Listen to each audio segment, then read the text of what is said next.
The robots are coming, oh, are they? What is the current state of play in artificial intelligence? Can robots advance so far that they become the ultimate threat to our existence? Some scientists say no and dismiss the very idea of artificial intelligence. The human brain, they argue, is the most complicated system ever created, and any machine designed to reproduce human thought is bound to fail. Physicist Roger Penrose of Oxford University and others believe that machines are physically incapable of human thought. Colin McGinn of Rutgers University backs this up when he says that artificial intelligence is like sheep trying to do complicated psychoanalysis. They just don't have the conceptual equipment they need in their limited brains. Artificial intelligence, or AI, is different from most technologies in that scientists still understand very little about how intelligence works. Physicists have a good understanding of Newtonian mechanics and the quantum theory of atoms and molecules, whereas the basic laws of intelligence remain a mystery. But a sizable number of mathematicians and computer scientists, who are specialists in the area, are optimistic about the possibilities. To them, it is only a matter of time before a thinking machine walks out of the laboratory. Over the years, various problems have impeded all efforts to create robots. To attack these difficulties, researchers tried to use the top-down approach, using a computer in an attempt to program all the essential rules onto a single disk. By inserting this into a machine, it would then become self-aware and attain a human-like intelligence. In the 1950s and 1960s, great progress was made, but the shortcomings of these prototype robots soon became clear. They were huge and took hours to navigate across a room. Meanwhile, a fruit fly, with a brain containing only a fraction of the computing power, can effortlessly navigate in 3 dimensions. Our brains, like the fruit flies, unconsciously recognize what we see by performing countless calculations. This unconscious awareness of patterns is exactly what computers are missing.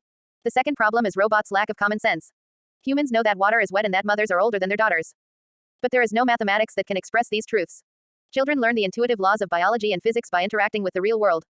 Robots know only what has been programmed into them. Because of the limitations of the top-down approach to artificial intelligence, attempts have been made to use a bottom-up approach instead, that is, to try to imitate evolution in the way a baby learns. Rodney Brooks was the director of MIT's Artificial Intelligence Laboratory, famous for its lumbering, top-down, walking robots. He changed the course of research when he explored the unorthodox idea of tiny, insectoid, robots that learn to walk by bumping into things instead of computing mathematically the precise position of their feet. Today, many of the descendants of Brooks's insectoid boots are on Mars gathering data for NASA, the National Aeronautics and Space Administration, running across the dusty landscape of the planet. For all their successes in mimicking the behavior of insects, however, robots using neural networks have performed miserably when their programmers have tried to duplicate in them the behavior of higher organisms such as mammals. MIT's Marvin Minsky summarizes the problems of AI. The history of AI is sort of funny because the first real accomplishment were beautiful things, like a machine that could do well in a maths course. But then we started to try to make machines that could answer questions about simple children's stories. There's no machine today that can do that. There are people who believe that eventually there will be a combination between the top-down and bottom-up, which may provide the key to artificial intelligence. As adults, we blend the two approaches. It has been suggested that our emotions represent the quality that most distinguishes us as human, that it is impossible for machines ever to have emotions. Computer expert Hans Moravec thinks that in the future robots will be programmed with emotions such as fear to protect themselves so that they can signal to humans when their batteries are running low, for example. Emotions are vital in decision making. People who have suffered a certain kind of brain injury lose the ability to experience emotions and become unable to make decisions. Without emotions to guide them, they debate endlessly over their options. Moravec points out that as robots become more intelligent and are able to make choices, they could likewise become paralyzed with indecision. To aid them, robots of the future might need to have emotions hardwired into their brains.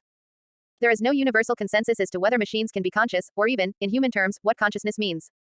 Minsky suggests the thinking process in our brain is not localized but spread out, with different centers competing with one another at any given time.